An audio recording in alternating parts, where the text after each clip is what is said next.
অনলাইনের মাধ্যমে অর্থনীতি ক্লাসে সবাইকে স্বাগতম। আসলে আজকে কলেজ যে পদার্পণ করার পর অর্থনীতির ক্লাস আজ প্রথম শুরু। আমরা দীর্ঘদিন এই দিনটার জন্য অপেক্ষায় ছিলাম। যদিও তোমাদের গত 4 তারিখ থেকে অন্যান্য বিষয়ের ক্লাস শুরু হয়েছে, আজ প্রথম আমার ক্লাস। হয়তো তোমরা অনেকেই লক্ষ্য করছো, তোমাদের সবাইকে সুস্বাগত। আসলে চলছে এখন উদ্বেগ, উৎকণ্ঠা, করোনা নিয়ে কখনো কখনো আমাদের দুশ্চিন্তা, আর সেজন্য আমরা অবশ্যই স্বাস্থ্যবিধি মেনে চলব। মাঝে মাঝে সাবান দিয়ে বা হ্যান্ড স্যানিটাইজার ইউজ করে আমরা হাত পরিষ্কার করব, ধুয়ে ফেলব। বিশেষ প্রয়োজনে বাইরে যেতে হলে মাস্ক পরিধান করব। তাহলে এখন আমরা শুরু করলাম আজকের প্রথম ক্লাস, এবং সেই ক্লাসে তোমাদের অনেক জিজ্ঞাসা। অনেকের হয়তো অর্থনীতি সম্পর্কে আগে ধারণা ছিল, আবার অনেকের হয়তো অর্থনীতি সম্পর্কে ধারণা নাই।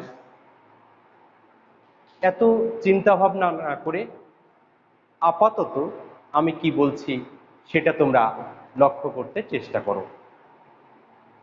আসলে কি কি বিষয় স্যার? এটা তো আমাদের একটা পড়ার বিষয়, এ নিয়ে এত দুশ্চিন্তা করার কিছু নাই, উদ্বেগেরও কিছু নাই। আমরা যদি চেষ্টা করি, যেমন পূর্ববর্তী ছাত্রছাত্রীরা, আগের ছাত্রছাত্রীরা যেভাবে শিখেছে আমরাও সেভাবে শিখতে পারি। এর আগে ভালোই করেছে, তোমরাও ভালো করবে। এখন প্রশ্ন হচ্ছে, স্যার আমরা দেখতে পাচ্ছি সারা বিশ্বে সব কিছু নতুন করে ভাবতে হচ্ছে। কখনো চলছে কোভিড-19 আজকে কতজন আক্রান্ত হলো, কখনো চলছে ভ্যাকসিন আবিষ্কারের ফর্মুলাটা কতদূর অগ্রসর হলো, কবে আমরা টিকা পেতে পারি, এসব নিয়ে আমাদের জল্পনা কল্পনা। অর্থনৈতিক অবস্থাটা একটু দেখা যাচ্ছে অনেক জায়গায় নড়বড়ে হয়ে গেছে, সেটাকে পুনরুদ্ধার করতে চেষ্টা করছে। সবাই মিলে যারা অর্থনীতিবিদ রয়েছেন বা ঊর্ধ্বতন যারা রয়েছেন, তারা এটাকে মজবুত করার জন্য নতুন নতুন কলাকৌশল আছে। এখন প্রশ্ন হচ্ছে, স্যার অর্থনীতি আমরা বুঝতেই পারছি যে অর্থ সংক্রান্ত আলোচনা বিষয়, এই অর্থনীতির আলোচ্য বিষয়। এখন প্রশ্ন হচ্ছে যে স্যার আমরা যে অধ্যায়টা আমরা পড়ব তার আগে আমাদের একটু বই সম্পর্কে বা কিছু সম্পর্কে বলা দরকার। বাজারে অনেক বই আছে, তো এর ভিতর থেকে আমি তোমাদের জন্য দেখে শুনে দুটো বই সিলেক্ট করেছি। তোমরা একটু বইটার নাম তোমাদেরকে পাঠানো হয়েছে, তোমরা সংগ্রহ করেছো, তারপরেও যদি তোমাদের মনে হয় যে লিখে নেবে তাহলে নিতে পারো। প্রথম পত্রের জন্য আমরা সিলেকশন দিয়েছি, 3 জন রাইটার মিলে এই বইটা লিখেছে। বইটা লিখেছে 3 জন রাইটার মিলে। কে কে? আনন্দমোহন বিশ্বাস, তোমরা একটা নাম লিখে রাখো তাহলেই বুঝবে। শেখ শামীম ইসলাম, মোহাম্মদ জাকির হোসেন, এই 3 জন রাইটার মিলে অর্থনীতি বইটা লিখেছে। এবং প্রথম পত্রের আরো অনেক বই আছে, যদি কারো কাছে কোনোটা থেকে থাকে সেটা দিয়েও চলবে, এত দুশ্চিন্তার কিছু নাই। এছাড়াও বাজারে আরো অনেক বই আছে, তুমি যদি মনে করো যে অন্য একটা কিনবে, কিনতে পারো। তবে আমি সাজেস্ট করেছি তোমাদেরকে এই বইটা কেনার জন্য। আমি আবারও বলছি, অন্তত একটা নাম লিখে রাখো, হয়তো খাতা কলম কাছে নাই, তারপরেও একটু মনে রাখো। প্রথম নামটা আনন্দমোহন বিশ্বাস, দ্বিতীয় নাম শেখ শামীম ইসলাম, মোহাম্মদ জাকির হোসেন, এই 3 জনে মিলে কিন্তু একটা বই লিখেছে। এবার দ্বিতীয় পত্রের বইটা নাম বলছি। দ্বিতীয় পত্রে বইটা লিখেছে, এখানেও 3 জন রাইটার লিখেছে, মোহাম্মদ কামাল হোসেন, মোহাম্মদ বাহেজউদ্দিন এবং মোহাম্মদ শামসুল হুদা। আবার বলছি, মোহাম্মদ কামাল হোসেন, মোহাম্মদ বাহেজউদ্দিন, মোহাম্মদ শামসুল হুদা। তো তোমরা আমাদের কলেজ থেকে যে ইনফরমেশন দেওয়া হয়েছে ওখানে ঢুকলে ফেসবুকে Siddhirganj Rebatimohan pilot school and college ওই জায়গাটাতে নক করলে তোমরা দেখতে পাবে আমাদের ক্লাস রুটিন এবং তোমাদের বইয়ের নাম দেওয়া হয়েছে। আশা করি তোমরা এই বই কিনবে এবং ক্লাস রুটিন ফলো করে তোমরা ক্লাসকে লক্ষ্য করতে চেষ্টা করবে। এখন বিষয়ে আমরা এই মুহূর্তে আমার সাথে সপ্তাহে একদিন ক্লাস আছে, তাহলে সেই জায়গাটা দিয়ে আমাদের কিছু নিতেই হবে। এই প্রয়াস আগে আমাদের থাকতে হবে যে আমাকে কিছু নিতেই হবে, আমি কিছু শুনবো, অথবা আমি বইটা পড়ব, অথবা আমি লিখব, অথবা আমি দেখব, একটা না একটা কিছু করে আমার প্রয়াস থাকবে যে আমি আজকে কিছু শিখব। তাহলে কিন্তু আমরা শিখতে পারবো, আর তা না হলে কিন্তু শিখতে পারবো। যদি ছোট্ট একটা বিষয়ও আমরা ভাবি আমাদের চারপাশ নিয়ে, দেখি আমরা ভাবি তো আমার চারপাশে কি কি আছে কি কি নাই, তাহলে আমরা দেখতে পাবো যে আমাদের মাথায় চিন্তা শক্তি জাগ্রত হচ্ছে। ঠিক তেমনিভাবে তোমার এই বিষয়টা যখন পড়তে হবে, তুমি দেখা যাচ্ছে যে বই খুলে তোমার কাছে মনে হচ্ছে স্যার আমি কি পড়বো, আমি কি করব। না, এমনটা ভাবার কোনো অবকাশ নাই। তার কারণ বিগত দিনে যারা পড়লো, বিগত দিনে যারা ভালো করলো, তারাও তো এই বই করেছে। তোমাদের বোঝানোর জন্য দেখা যায় এক একটা চ্যাপ্টারে, যেমন প্রথম অধ্যায়ে যে বইটা আমি তোমাদের সাজেস্ট করেছি সেই বইতে দেখবা একের পরে এক চিত্র আছে, প্রায় 20টার উপরে চিত্র আছে, কিন্তু তোমার মাত্র আমি তোমাকে দুটো করাবো এবং সেখান থেকেই তোমার পরীক্ষায় তুমি আশা করি পাবে। আবার দেখা যাচ্ছে যে চিত্র লাগবেও না, সাধারণ আলোচনা থেকেই প্রশ্ন সাধারণভাবেই হবে, সবসময় যে ওইটা আসে তা কিন্তু নয়। অর্থাৎ কখনো হতাশ হওয়ার বা কখনো দুশ্চিন্তা করার মতো কোনো পরিস্থিতি তুমি সৃষ্টি করবে না, তাহলে আর চিন্তার কোনো কারণ নেই। তাহলে আজকে আমরা এমন একটা জায়গায় নক করি যে যেখান থেকে পরীক্ষায় সাধারণত প্রশ্ন আসে অথবা সাবজেক্ট সম্পর্কে ধারণা জাগ্রত হতে পারে। সমগ্র বিশ্বে একদম শুরু থেকে আমরা দেখতে পেয়েছি 4 ধরনের অর্থব্যবস্থা চালু হয়েছে। আমি আগেই বলেছি যে প্রথম অধ্যায়ে আমরা এখন আলোচনা শুরু করেছি এবং 4 ধরনের অর্থব্যবস্থা তোমরা একটা খাতায় একটু লিখতে পারো যে সমগ্র বিশ্বে এখনো পর্যন্ত 4 ধরনের অর্থব্যবস্থা চালু হয়েছে। এর ভিতরে যদি প্রথম আমরা যাই তাহলে সেই অর্থব্যবস্থা একটু পিছনে যেতে হবে, একটু আগে যেতে হবে। 1789 খ্রিস্টাব্দ, আমি আবার বলছি 1789, 1789, 1789 খ্রিস্টাব্দ ইউরোপে যে সেই ফরাসি বিপ্লবের মাধ্যমে আমরা দেখতে পাচ্ছি তারপরে ইউরোপে একটা অর্থব্যবস্থা চালু হয়। সেই অর্থব্যবস্থার নাম ছিল ধনতান্ত্রিক অর্থব্যবস্থা। আমি এখন যে কথাগুলো বলছি এই জায়গা থেকে তুমি ভালো করে লক্ষ্য করো, সমগ্র বিশ্বে কয় ধরনের অর্থব্যবস্থা? 4 ধরনের অর্থব্যবস্থা। প্রথম যে অর্থব্যবস্থা তার নাম ছিল ধনতান্ত্রিক অর্থব্যবস্থা। আমি লিখছি, তোমরা একটু লক্ষ্য করো।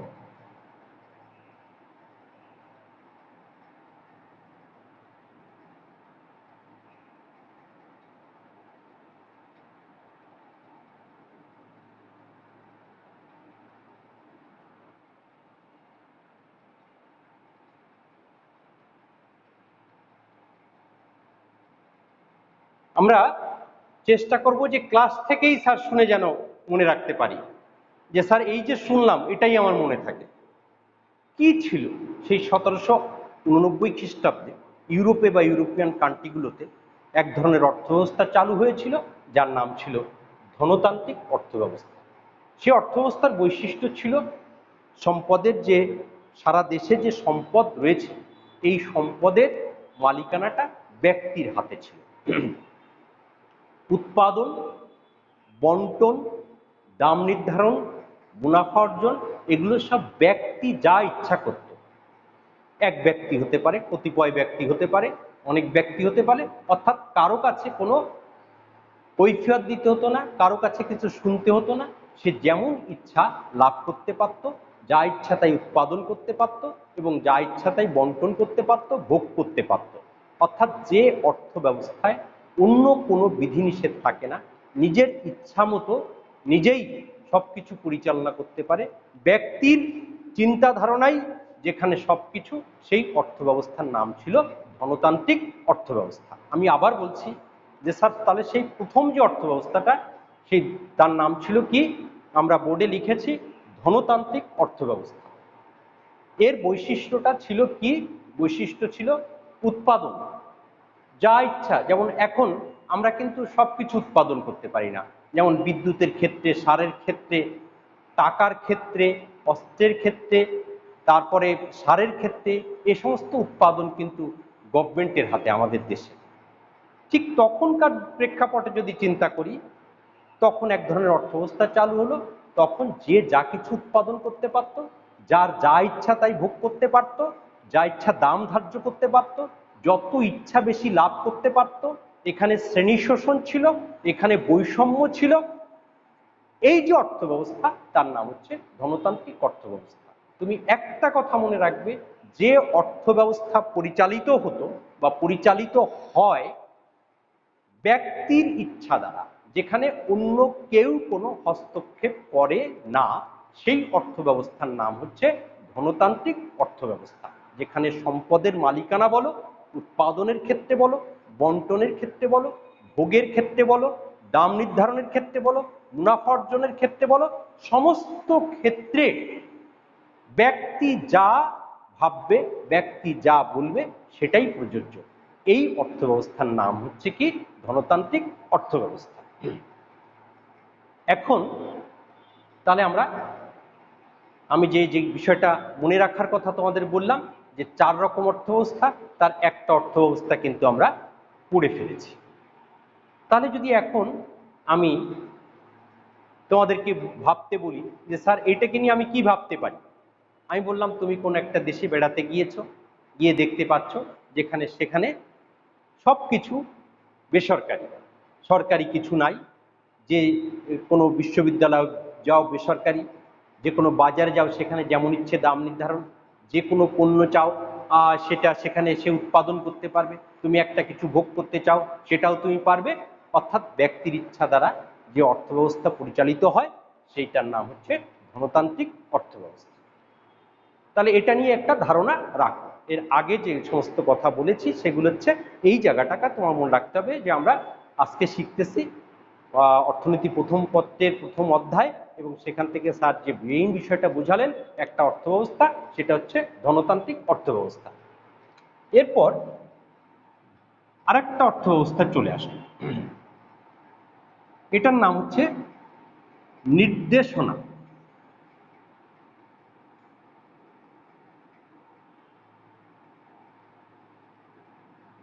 মূলক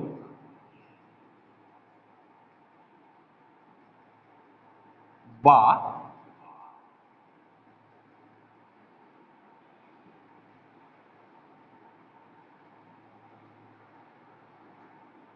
সমাজতান্ত্রিক।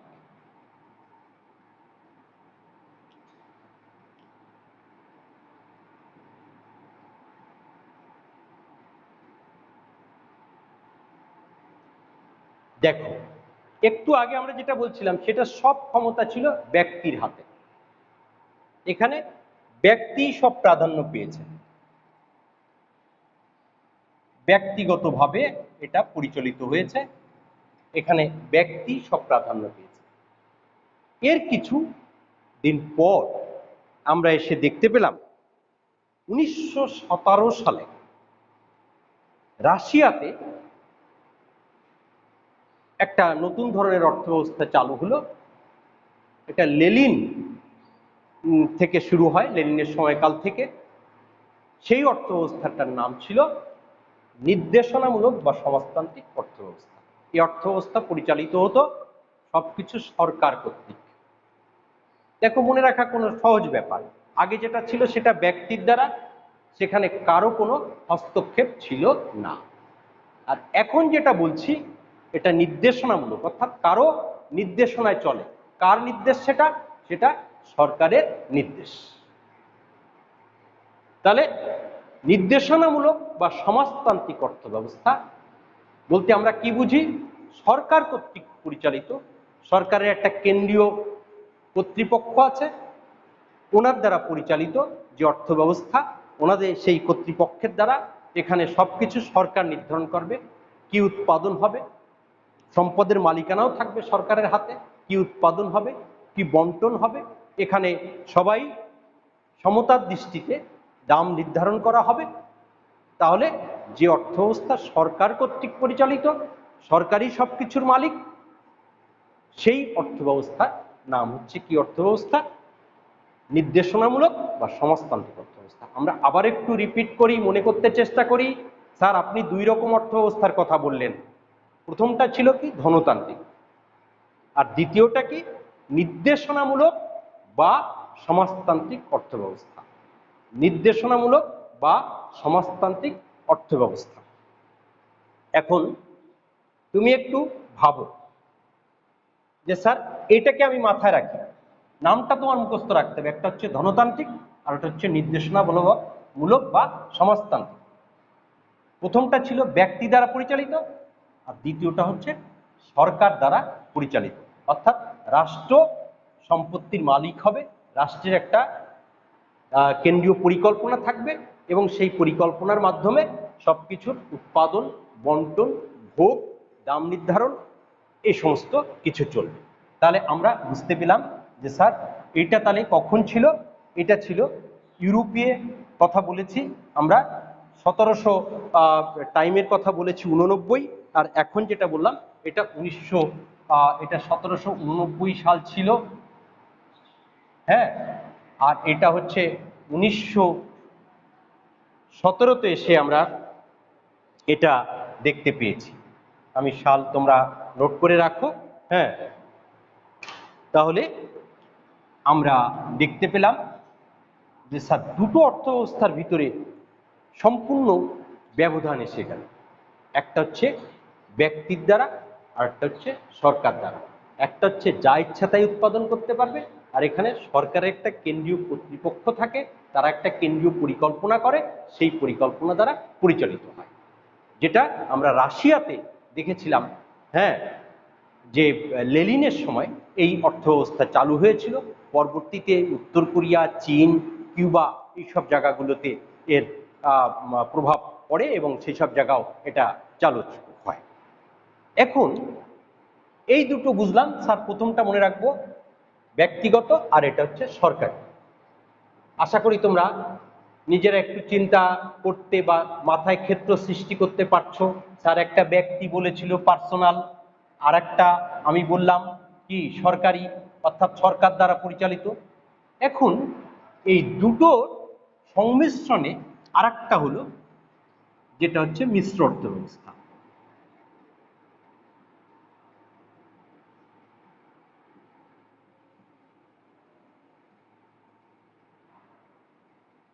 তাহলে এটাকে মাথায় রাখো, এটা ছিল ব্যক্তি দ্বারা, এটা ছিল কি রাষ্ট্রীয়ভাবে পরিচালিত যে অর্থ ব্যবস্থা, সেটার নাম ছিল আমাদের নির্দেশনামূলক। এখন এটা কি মিশ্র অর্থ ব্যবস্থা বলতে এমন এক অর্থ ব্যবস্থা বোঝানো হয়ে থাকে যেখানে ধনতান্ত্রিক এবং নির্দেশনামূলক বা সমাজতান্ত্রিক যেটাই বলো, এই দুটোর সংমিশ্রণ থাকে। অর্থাৎ এখানে ব্যক্তি উৎপাদন করতে পারবে, ব্যক্তির সম্পত্তির মালিক থাকতে পারবে, কিন্তু সেখানে সরকারের কোনো কোনো ক্ষেত্রে নির্দেশনা থাকবে। এখানে উৎপাদনের ক্ষেত্রে ব্যক্তি উৎপাদন করতে পারবে কিন্তু সবকিছু উৎপাদন করতে পারবে না। আমি আগেই বলেছি কিছু কিছু সেক্টর, যেমন বিদ্যুতের কথা বলেছি, মুদ্রার কথা বলেছি, অস্ত্রের কথা বলেছি, এগুলো সমস্ত কিছু সরকারের হাতে। তাহলে স্যার এখানে মিশ্র অর্থ ব্যবস্থা বলতে এমন এক অর্থ ব্যবস্থাকে আমরা বুঝলাম যে অর্থ ব্যবস্থায় ধনতান্ত্রিক ও নির্দেশনামূলক অর্থ ব্যবস্থা দুটোর সংমিশ্রণে ঘটে থাকে। এখানে আমি ব্যক্তি দ্রব্যের দাম ধার্য করতে পারবো মিশ্র, কিন্তু আমি অতিরিক্ত দাম ধার্য করতে পারবো না। সরকারের একটা বিধিনিষেধ আসে, সেটাকে আমার মানতে হবে। সব কিছুতে দেখো, রেলগাড়ি চলছে, তার একটা ভাড়া আছে, আবার পাশাপাশি অন্য পরিবহন আছে, তার একটা ভাড়া আছে, কিন্তু সেখানে ভাড়াটা কত হবে কতটুকু মানুষের জন্য সহনশীল হবে এর একটা সীমারেখা বেঁধে দেওয়া হয়েছে। অর্থাৎ এখানে ব্যক্তি দ্বারা পরিচালিত হতে পারবে, কিন্তু সেখানে সরকারের নির্দেশনা থাকবে, কিছু বিধিনিষেধ থাকবে। অর্থাৎ ব্যক্তি ও সরকার এই দুজনের সংমিশ্রণে যে অর্থ ব্যবস্থা যেটা পরিচালিত হবে তার নাম হচ্ছে কি মিশ্র অর্থ ব্যবস্থা। আমার মনে হয় এতক্ষণে তোমরা বুঝতে পেরেছো যে কোনটা মিশ্র স্যার।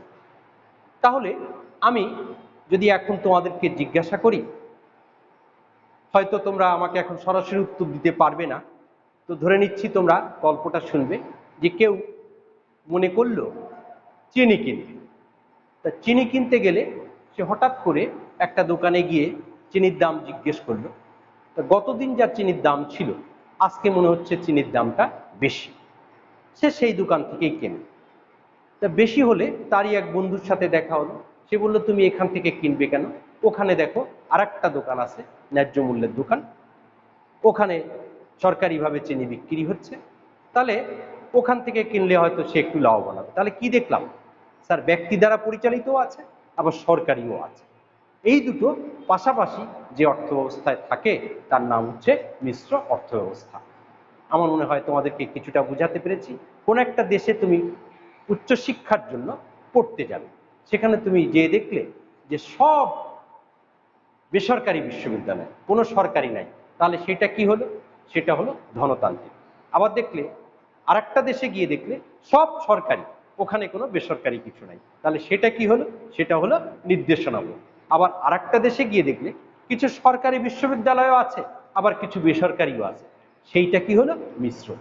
এতক্ষণে মনে হয় তোমাদের কাছে ধারণাটা কিছুটা হলেও ক্লিয়ার হয়েছে। আমি আবারও বলছি, ব্যক্তি দ্বারা পরিচালিত এটা বা ব্যক্তি বিশেষ দ্বারা পরিচালিত এটা হচ্ছে কি ধনতান্ত্রিক। তারপরে কোনটা বলেছি রাষ্ট্রীয়ভাবে পরিচালিত, যেটার মালিক সরকার, সেটা হচ্ছে কি নির্দেশনামূলক বা সমাজতান্ত্রিক। এবং আরেকটা দেখলাম যেটা হচ্ছে কি মিশ্র অর্থ ব্যবস্থা, যেটাতে ব্যক্তিও থাকবে অর্থাৎ সরকারিও থাকবে বেসরকারিও থাকবে। আমরা যদি আমাদের দেশের কথাই চিন্তা করি তাহলে কি স্যার বাংলাদেশকে আপনি কোন অর্থ ব্যবস্থায় ফেলবেন? নিশ্চয়ই মিশ্র অর্থ ব্যবস্থা। আমরা এখানে দেখতে পাচ্ছি সরকারি হসপিটাল যেমন রয়েছে, বেসরকারি হসপিটালও রয়েছে। আমরা দেখতে পাচ্ছি সরকারি পরিবহন বিআরটিসি রয়েছে, আবার দেখতে পাচ্ছি বেসরকারি রয়েছে। আমরা যে ক্ষেত্রটিতেই যাচ্ছি আমরা দেখতে পাচ্ছি দুটোরই সংমিশ্রণ রয়েছে। বিধায় এই অর্থ ব্যবস্থাকে আমরা না বলবো ধনতান্ত্রিক না সমাজতান্ত্রিক, এটা আসলে আমাদের দেশের অর্থ ব্যবস্থা হচ্ছে মিশ্র অর্থ ব্যবস্থা। তাহলে এতক্ষণে আমরা তিনটা অর্থ ব্যবস্থা সম্পর্কে ধারণা নিতে পারলাম। এবারে আমরা আরেকটা অর্থ ব্যবস্থা বলছি, যেটা হচ্ছে ইসলামী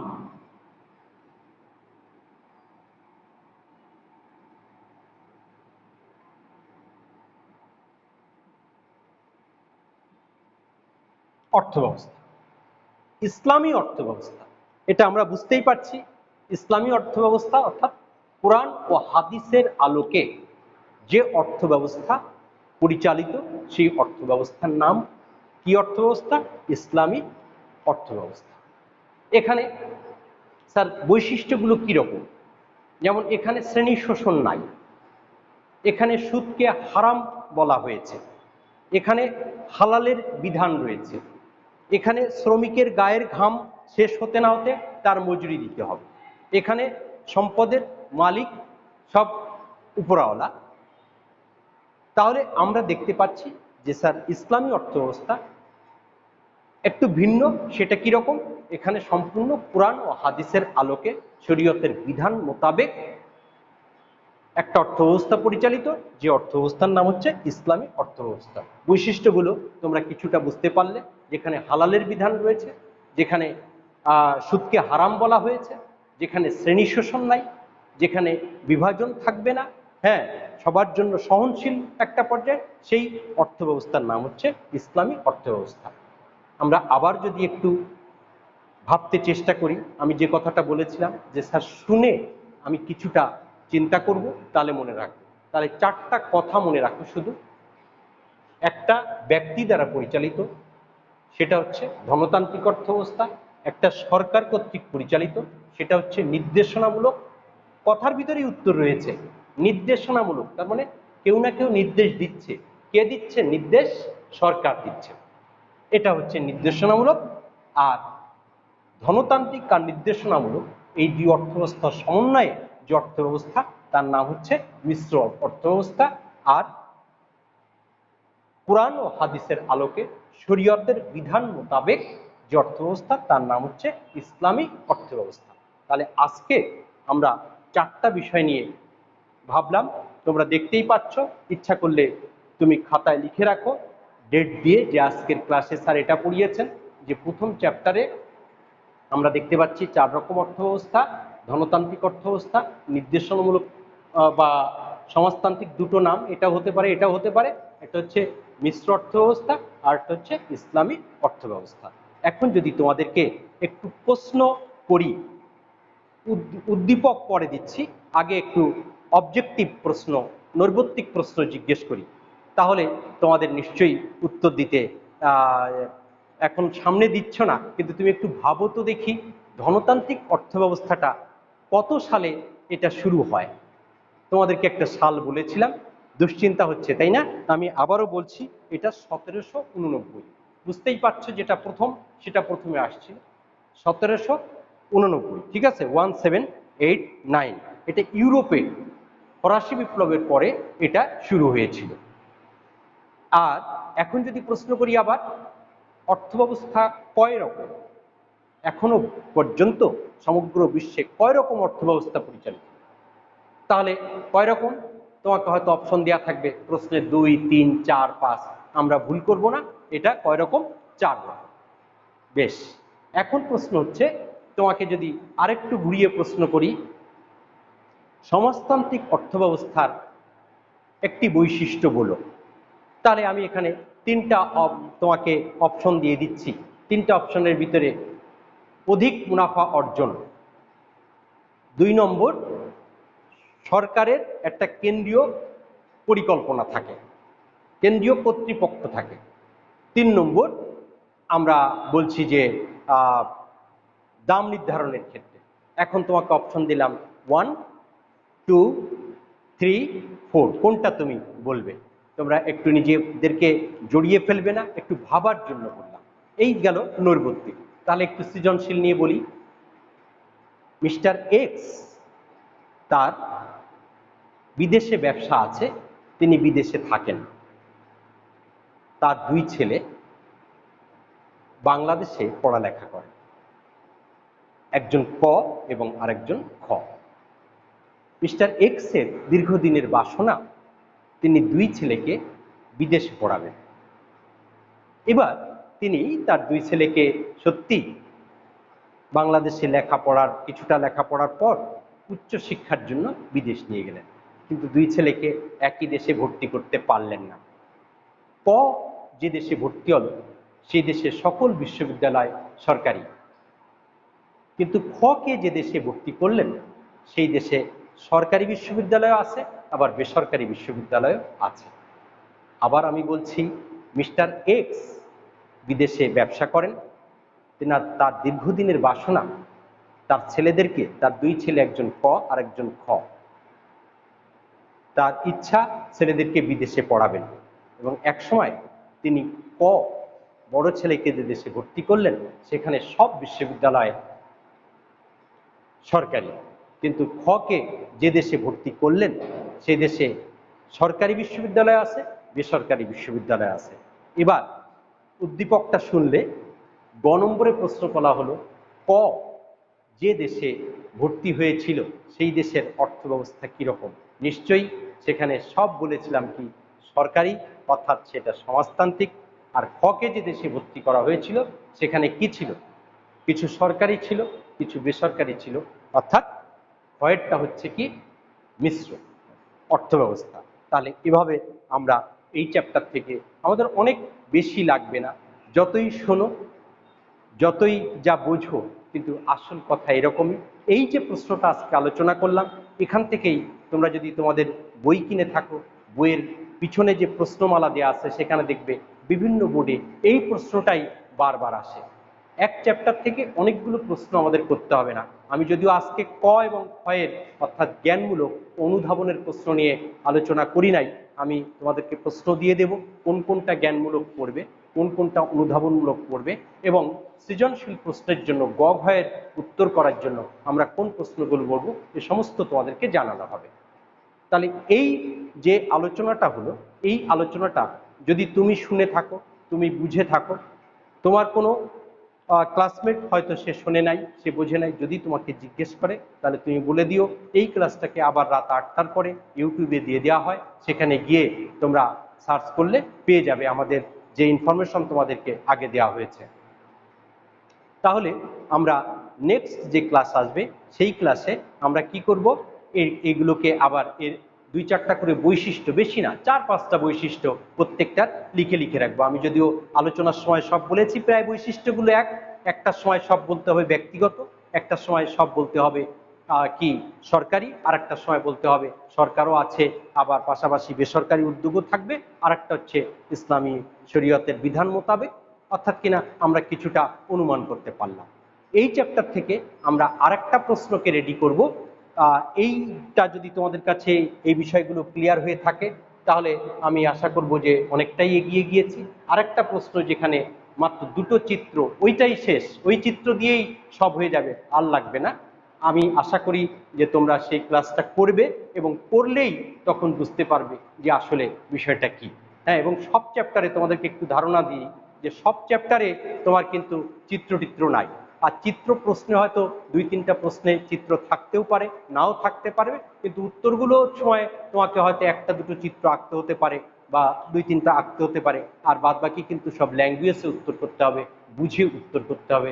মূল কথা, তুমি বসো তোমার বই নিয়ে, তুমি পড়ো তোমার মন দিয়ে, তুমি চেষ্টা করো ঐকান্তিকভাবে, একসময় তুমি সত্যি সত্যি তোমার সাফল্যের দ্বার প্রান্তে তুমি পৌঁছে যাবে। সেখানে না থাকবে কঠিন তথ্য প্রযুক্তি, না থাকবে কঠিন ইংলিশ, না থাকবে কঠিন এই আমার সাবজেক্ট অর্থনীতি, না থাকবে কঠিন পৌরনীতি, না থাকবে অন্য কিছু। শুধু তোমার ইচ্ছা শক্তিকে জাগ্রত করো, তোমার ভিতরের তুমিটাকে, আমার ভিতরের আমিটাকে জাগ্রত করতে চেষ্টা করি, তাহলে সত্যি একসময় দেখব যে আমার কাছে কোনো বাধা বা কোনো বিষয় অবুঝ থাকবে না, আমার কোনো বিষয় আওতার বাইরে থাকবে না। আর যদি আমি সব কিছুকে একটাই দোহাই দিই, এটা হচ্ছে না ওটা হচ্ছে না, তাহলে কিন্তু আমরা থেমে যাব। তো সবাইকে সুস্বাগতম, স্বাস্থ্যবিধি ঠিক মেনে চলবে। হ্যাঁ, বারবার তোমরা এগুলোকে পড়া, যেসব বিষয়গুলো পড়ানো হয়েছে সেগুলোকে চেষ্টা করবে। আশা করি সবাই ভালো থাকবে, আবারও দেখা হবে রুটিন মোতাবেক। আমার জানা আছে আগামী বৃহস্পতিবারে ঠিক এই একই সময়ে আবারও তোমাদের সাথে ক্লাস নেব। সবাইকে সুস্বাগতম। Thank you everybody, thank you all ladies and gentleman.